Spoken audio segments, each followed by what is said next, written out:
Gonna be one for the books here. Legendary Bandog Breeding.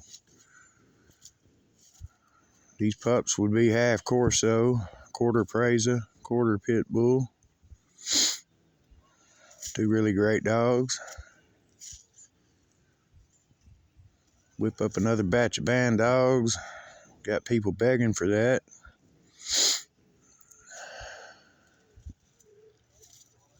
And I really need this myself. Most of my Corso Pit crosses are related, but this guy here is bringing new blood.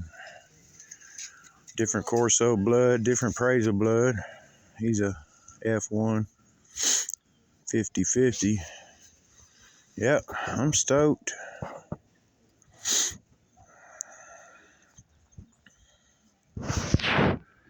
Sweet.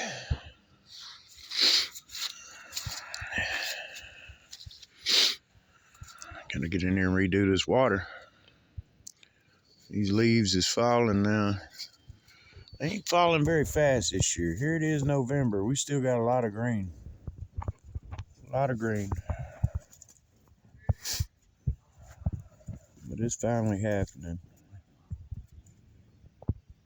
All of October and halfway through November is 80 degrees.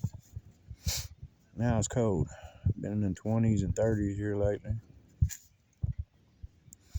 Quit pulling, Hurricane. Yep. Another Copperhead Road Kennels production. Hope all goes well. Y'all hit me up.